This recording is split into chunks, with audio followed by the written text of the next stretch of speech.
I looked at what was going on, and these gastroenterologists, medical doctors who were taking care of GI disease, I saw them in the corner over there looking with scopes into people's stomach. It was a brand new thing called endoscopy. I said, you know what? That is so great. I am going to do that for 3 months. No night call. I am going to just relax. So I signed up for it a few months ahead. A week before, I called the head of gastroenterology at University Hospital. His name was Harvey Dworkin. And I said, Dr. Dworkin, I'd like to come in and tell me what time and where to show up. And he goes, I made a mistake. We're not training any surgeons to do endoscopy. Forget about it. Now my interest was piqued.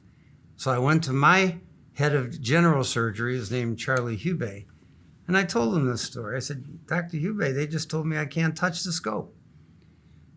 He said, well, let me look into this. So he found a guy who he knew, who was in Canton, Ohio, a little town 60 miles south of here, named Jim King. I spent actually almost 5 months with him, and I come back. When I finished my endoscopic training in 1974, I had done over 500 cases with Jim King, and I came back to the institution where I trained, and I said, I'd like to participate in training residents.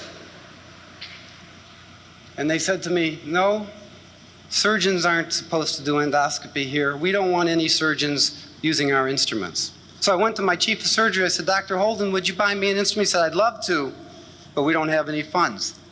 I was dead.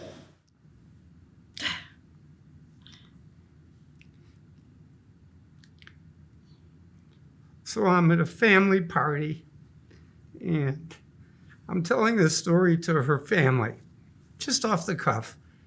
And her mother, who was sitting there listening, calls me the next time I'm on call in the hospital. And then I got a phone call around Christmas time in 1974 from my mother-in-law, and she said, go out and buy a scope and a light source and show them what you can do.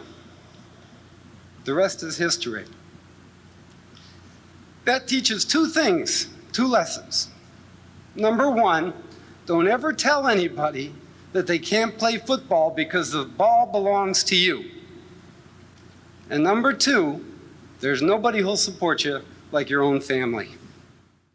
That changed my life, because from that moment on, I was able to come in anytime I was called, and the medical doctors started calling me. The private medical doctors would call me. There was an attending surgeon who would come in and stand behind me so he could collect the insurance and sign the papers.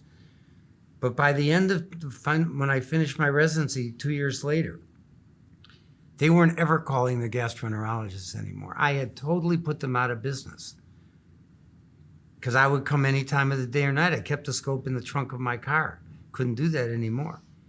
And the chairman of the department said, we'll hire you to be the head of this new area of surgical endoscopy. And that was a change in the whole career. So I joined the university hospitals. And I was, by the way, 2 years later, he called me up. He said, I have money now to give you a grant to pay for that scope. I said, oh, thank you. Did I give it back to my mother-in-law? No, I went and bought another scope to do a specialized procedure, ERCP.